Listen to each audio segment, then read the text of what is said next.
Friends मैं आपको बताने वाला how to run a 3 phase motor using 2 phase, यानी कि आप 3 फेज इंडक्शन मोटर को 2 फेज में कैसे रन करा सकते हैं। फ्रेंड्स ये एक नॉर्मल केस नहीं होता है, कभी कभी 2 फेज सप्लाई रहता है कि सिंगल फेज सप्लाई नहीं रहता है, उस केस में आप मोटर को रन कराना चाहते हैं और अपना टास्क को परफॉर्म करना चाहते हैं तो कैसे कर सकते हैं। चलिए फ्रेंड्स देर न करते हुए वीडियो को शुरू करते हैं।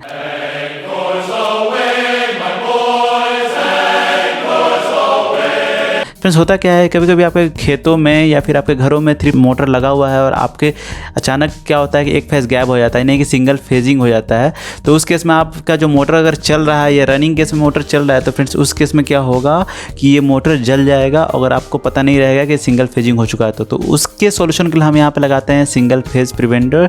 ठीक है फ्रेंड्स, अगर ये तो ठीक है, ये अलग केस हो गया। फ्रेंड्स सेकेंड केस क्या है, सेकेंड केस होता है ऐसा कि आपको पहले से पता है कि आपके घरों में 2 फेज सप्लाई ही आ रही है जबकि आपको मोटर को चालू करने के लिए 3 फेज सप्लाई चाहिए।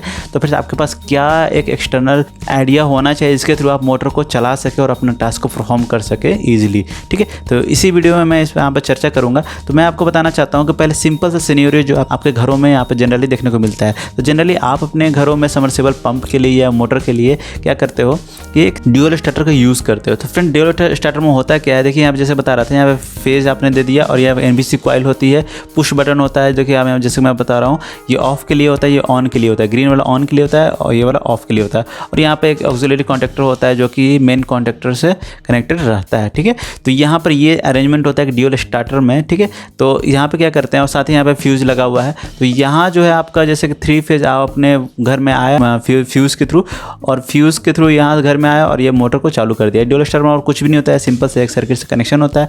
ये कुछ कंट्रोल डायग्राम है जो आप यहाँ से कंट्रोल कर सकते हैं, जैसे ऑन कर सकते हो, ऑफ कर सकते हो, ऑफ कर सकते हो, ऑन कर सकते हो, ये सब कुछ रहता है। ठीक है, तो ये तो सिंपल सिनेरियो हो गया जब फ्रेंड्स एक नॉर्मल कंडीशन में होता है। तो मान लीजिए कि आपका एक घर में फेज नहीं आ रहा है, मान लीजिए फ्रेंड्स वाई फेज नहीं आ रही, ये रहा वाई फेज। ठीक है, तो ये फेज नहीं आ रहा, तो मान लीजिए यहाँ पर फ्यूज़ उड़ गया या किसी भी कारण से आपका एक फेज नहीं आ रहा है, तो फिर भी आपको मोटर को चलाना है और आपको नहीं पता है या फिर आपका सबस्टेशन साइड से ये फेज़ वाई फेज़ जो है ये नहीं आ रहा है, तो अभी क्या करोगे आप? अभी आप क्या कर सकते हो, यहाँ पर एक आपके पास ट्रिक है। ट्रिक क्या है फ्रेंड्स, आप पहले तो फ्यूज़ को निकाल दें ताकि फेज़ अगर आ जाए तो आपका मोटर में जो आपने अरेंजमेंट किया है वो ख़राब ना हो।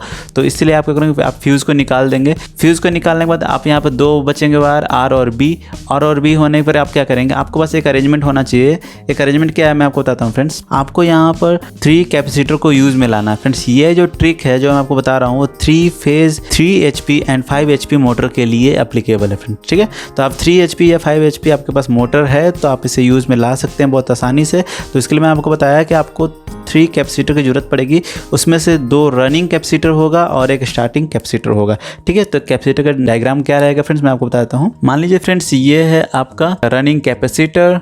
ठीक है, उसी तरह से एक और कैपेसिटर मैं यहाँ पे ऐड कर दे रहा हूँ, ये भी है फ्रेंड्स, मान लीजिए कैपेसिटर, ये भी है आपका रनिंग कैपेसिटर। ठीक है, ये दोनों को मैं यहाँ पर जोड़ दिया। ठीक है फ्रेंड्स, ये 2 पॉइंट को जोड़ देता हूँ मैं यहाँ पर।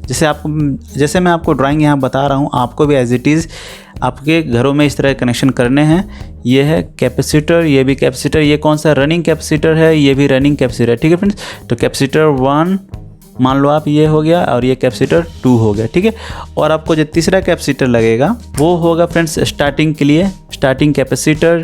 ये देखिए फ्रेंड्स जो आपको मैं अलग ही कलर से बता रहा हूँ जाकि आप याद रखें इन चीज़ों को। तो ये है 3rd नंबर का स्टार्टिंग कैपेसिटर। ठीक है, ये है स्टार्टिंग कैपेसिटर और ये है रनिंग कैपेसिटर, ये है रनिंग कैपेसिटर। इन तीनों कैपेसिटर की वैल्यू अलग अलग होगी। कौन क्या क्या वैल्यू होगा फ्रेंड्स पहला जो कैपेसिटर होगा उसकी वैल्यू होगी ऑलमोस्ट 36 माइक्रोफैरेड MFD या फिर म्यू भी लिख सकते हैं, यहाँ पर म्यू एफ भी लिख सकते हैं। ठीक है, और ये होगा 440 वोल्ट का। ठीक है, दूसरा कैपेसिटर भी होगा, ये जो इसके वैल्यू होगी 50 माइक्रोफैरेड, या यहाँ पर म्यू एफ भी लिखा रहता है किसी किसी में, 440 वोल्ट का।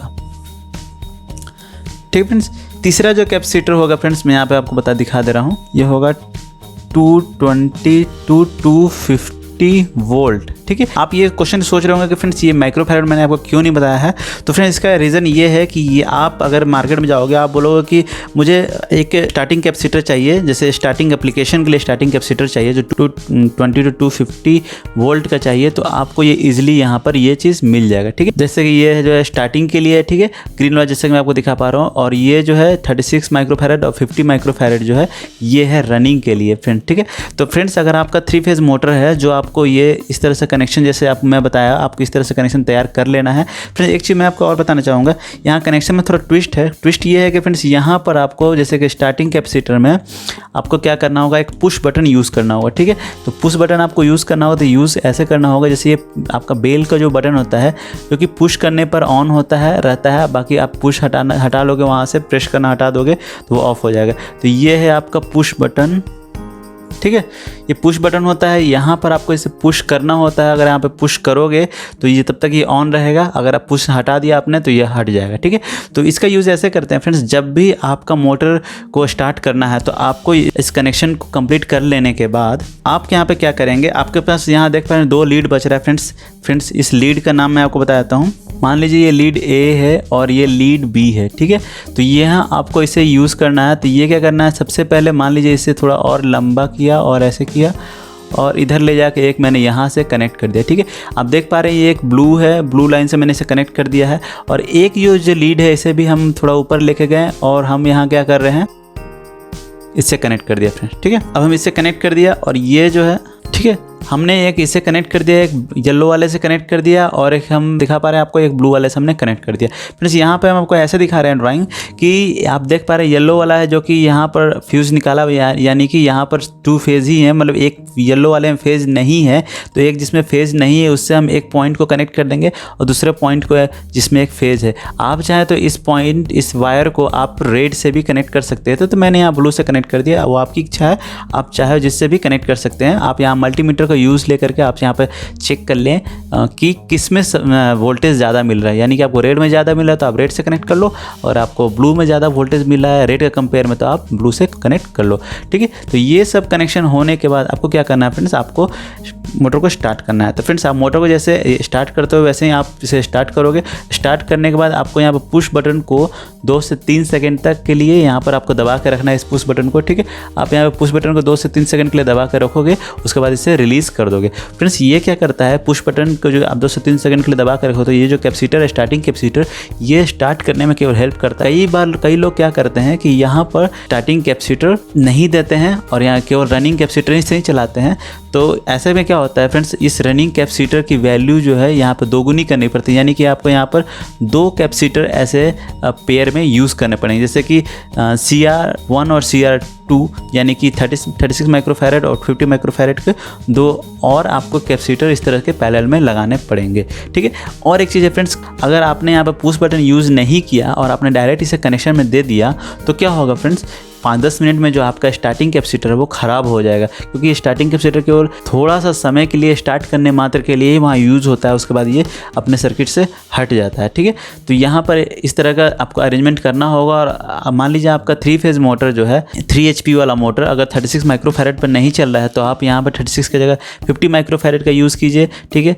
अगर आपका 5 HP का मोटर है, अगर वो 36 माइक्रोफैरड और 50 माइक्रोफैरड कनेक्शन पर नहीं चल रहा है तो आप यहाँ पर क्या करेंगे, 36 माइक्रोफैरड का एक और कैपेसिटर जो है इसके पैरेलल में आप यहाँ पर डाल दोगे। सेम वैल्यू का कैपेसिटर रहेगा, आप इसके पैरेलल में डाल दोगे और ज़्यादा से ज़्यादा चांस है फ्रेंड्स कि ये आपका 2 फेज़ में मोटर को चला देगा, ठीक है फ्रेंड्स। तो ये वीडियो आपको कैसा लगा फ्रेंड्स, अगर आपको वीडियो ये इन्फॉर्मेटिव लगता है तो इस वीडियो को कर दीजिए लाइक, आप हमें कमेंट कीजिए फ्रेंड्स और बताइए कि ये जो सर्किट है आप कितना सक्सेसफुली बनाया है, आपने रन कराया अपने मोटर को। तो फ्रेंड्स अभी तक के लिए इतना ही।